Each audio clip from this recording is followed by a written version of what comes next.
Some wise words about competition. If you have got neighbouring practices who are in the same clinical discipline as you, there is, on the face of it, potential for some competition. Now, that competition goes away the minute you start to make your offering more complex. Let me explain.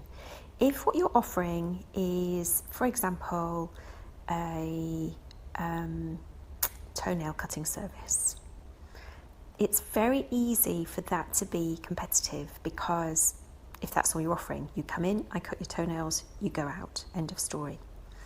That somebody else can duplicate that service very, very easily, and therefore it becomes competitive. You have competition.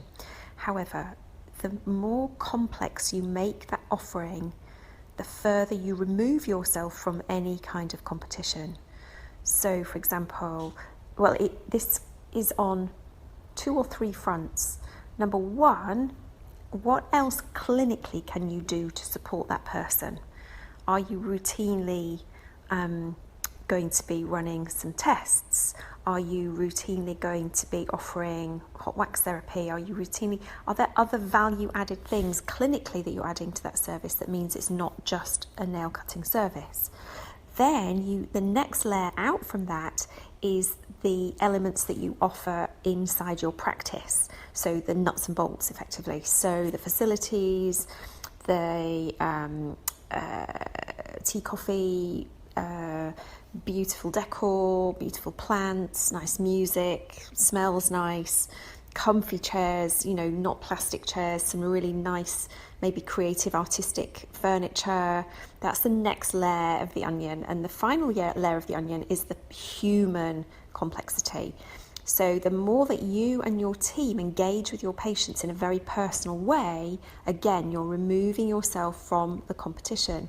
So the way you greet the patient, the way you welcome them, the way you take them to the waiting room, the way you bring them a coffee, the way you talk to them, the way you address them, how you greet them when you come to take them from the waiting room to your clinic, how you talk to them, the conversations you have, the things you remember about them that make them feel valued and heard, the conversation you have during the treatment, the follow-up that you have with the patient once they finish. Do you call them? Do you SMS them?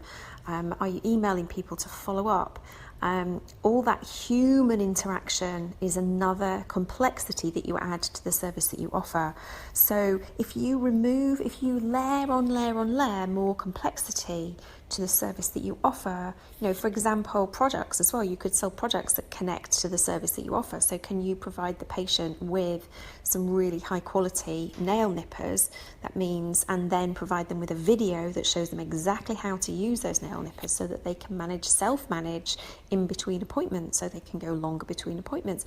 All of those things make your offering more and more complex. And as I say, the more complex you can make them, the less they are replicable by your competitors. And also it means that the products that you're selling become yours. Nobody else is selling that particular product. You can give it a name, okay? It doesn't have to be a nail cutting service. You can give it a name. And so you develop a product. It's not just a simple service. So I hope that makes sense, and I hope that helps you see how you can elevate yourself and just remove yourself out of the competition with any local other healthcare practices that are in the same profession as you.